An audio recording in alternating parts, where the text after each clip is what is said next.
Olá, meus irmãos, Deus os abençoe em nome de nosso Senhor Jesus Cristo. É um grande privilégio estar aqui para mais essa conversa e hoje eu quero meditar um pouco em Romanos capítulo 8, uma escritura muito importante para essa hora que nós estamos vivendo. São profundos mistérios revelados pelo profeta para este dia em que nós estamos vivendo, onde ele disse que nós viveríamos um novo Efésios. O livro de Efésios, ele nos leva à eternidade de onde nós viemos.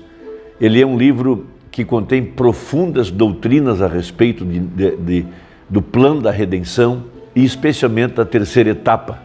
Veja, essa etapa que é a parte mais profunda e a parte mais sobrenatural e onde estão as obras maiores do ministério de Jesus Cristo, ou seja, o poder para transformar a igreja e levá-la da terra no arrebatamento. Isso nunca foi feito até agora de uma forma coletiva, com toda a igreja. Então essas obras maiores foram guardadas para esse tempo do fim, porque a terra inteira aguardava a manifestação dos filhos de Deus, esses filhos que estavam ordenados para estarem aqui no tempo do fim, para que Deus pudesse revelar os mistérios da divindade, os mistérios da redenção, os mistérios da vida eterna. Um povo que está assentado em lugares celestiais em Cristo, ou seja, eles estão ligados à cabeça, e é a cabeça que move o corpo. Cada movimento que a cabeça faz influencia diretamente as ações do corpo. E nós estamos assentados em lugares celestiais em Cristo, veja, e cada bênção que nós estamos recebendo é através do Espírito Santo, porque disse o Senhor, não por força nem por violência, mas pelo meu Espírito. Então das regiões celestiais vem essa influência poderosa, vem diretamente da cabeça, diretamente de Cristo, e Cristo é o Espírito Santo, veja, introduzindo para dentro do corpo o poder vivificador, veja, e foi chamado pelo apóstolo de adoção plena. Por isso o profeta pregou uma série de mensagens intituladas Adoção. E nessas mensagens ele revela o plano de Deus, aonde Deus está levando sua igreja. Veja, a adoção completa, a saber, a transformação dos nossos corpos. Então em Romanos capítulo 8, nós temos uma grande escritura relativa à profecia para esse dia em que nós estamos vivendo, a partir do versículo 18. Porque para mim tenho por certo que as aflições deste tempo presente não são para comparar com a glória que em nós há de ser revelada. Veja, Isaías disse no seu capítulo 60, verso 1 e 2, que a luz, veja, a luz que é a palavra vindicada, que é a palavra manifestada, a palavra agora feita carne, vai nascendo sobre ti, e a glória do Senhor se verá sobre ti. Ou seja, a igreja se tornando a palavra. Veja, e essas são obras maiores, que não estão acessíveis ao homem comum, ao homem nascido pelo sexo. Veja, é necessário, veja, que esse homem é feito pela palavra, esse homem nascido de novo, esse homem que começou sua jornada aos pés da cruz, através do perdão, logo veio o novo nascimento, completo com o batismo com o Espírito Santo. Então ele cresce na estatura de um varão perfeito, começando com fé e terminando na pedra de coroa, crescendo, veja, cada dia uma vida mais limpa, uma vida cheia da graça, uma vida cheia do amor de Deus, veja, e colocado em ordem no corpo de Cristo, dentro da família cristã, no aprisco do Senhor Jesus Cristo, marchando para a plenitude do Espírito Santo, para que os mortos em Cristo ressuscitem primeiro e em seguida nós, os que ficarmos vivos, seremos transformados.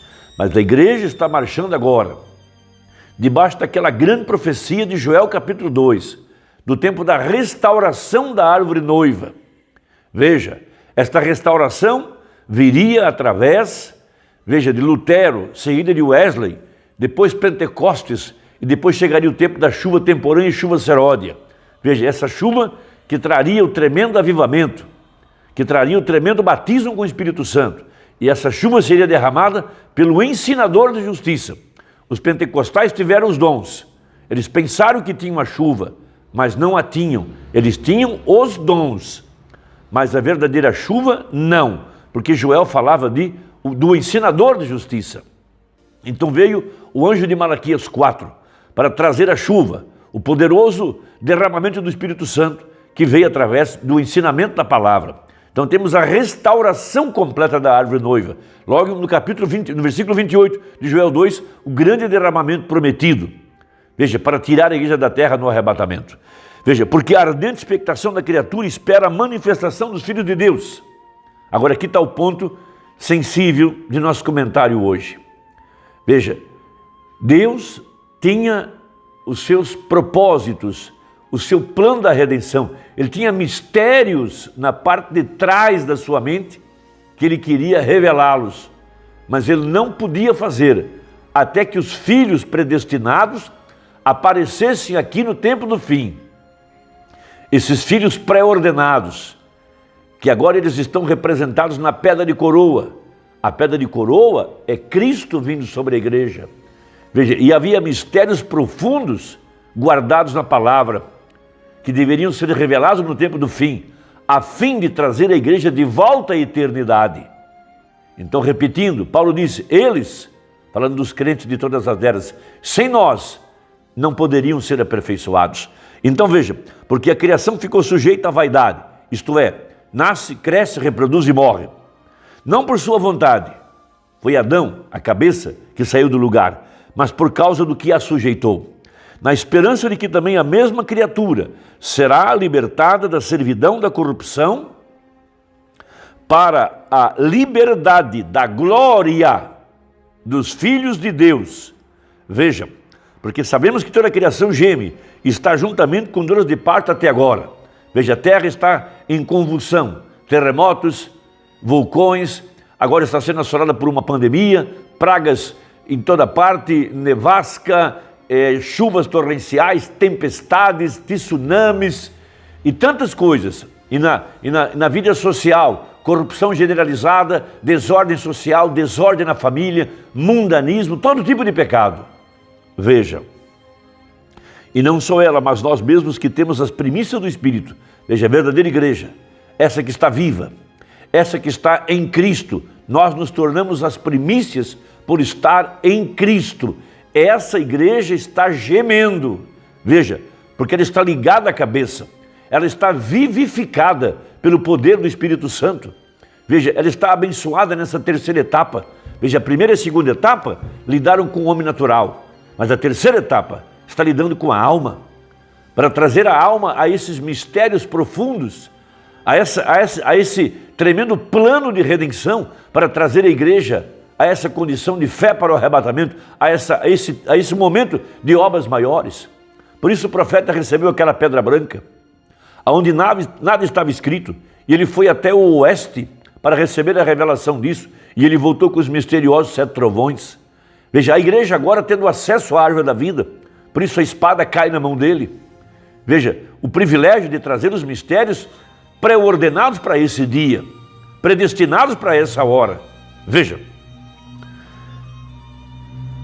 também gememos em nós mesmos, esperando a adoção, a saber, a redenção do nosso corpo. Então, temos esse ponto profundo na mensagem, a manifestação dos filhos de Deus, baseado em Romanos 8, parágrafo 43. Agora, isso é aí onde está, vem? Esta palavra diz aqui, e ele a esconde. E esses mistérios têm sido escondidos agora. Recordem, a Bíblia disse, desde a fundação do mundo, esperando pela manifestação dos filhos de Deus, veja, abre aspas, para mostrá-los à igreja. Ó, que coisa, diz o profeta. Depois ele pergunta, você pegou isso?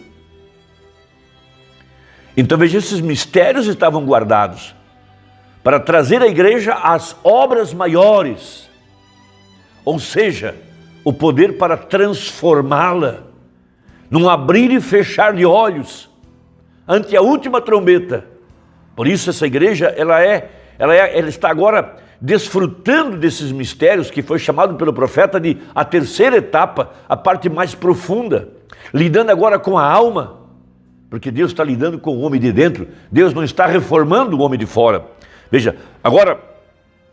Veja, ele agora aplica isso a algo muito importante, ao tempo da pedra de coroa, aquela nota de $1 que continha um mistério da descida do anjo forte, exatamente aonde ele desceria, e ele desceu na América, porque aqui é onde brilharia a luz do entardecer, era o que aquela pedra de coroa da pirâmide, da nota de $1 queria dizer, e aquela pedra de coroa é Cristo.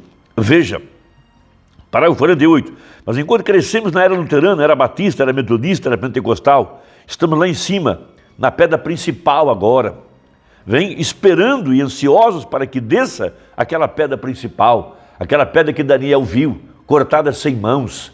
Veja, aquela pedra que Zacarias viu, uma pedra com 7 olhos, que foi chamada pelo profeta de o renovo. E havia a promessa de que Deus esculpiria sua imagem. Veja, aquela pedra veio clamando graça, graça a ela. Veja, a pedra foi rejeitada. Essa pedra é Cristo. Veja, naturalmente nós vemos que aqui ele estava falando a respeito do templo de Salomão. Porém, a pedra rejeitada tem se tornado a principal da esquina. E eu estou dizendo isso somente para fazer um quadro. Agora, e na Bíblia, estamos vivendo no último dia, o topo da pirâmide, os peixes cruzados da era de Câncer no zodíaco, no tempo da vinda de Léo, o leão. Por isso ele aparece em Apocalipse 10, descendo agora como leão.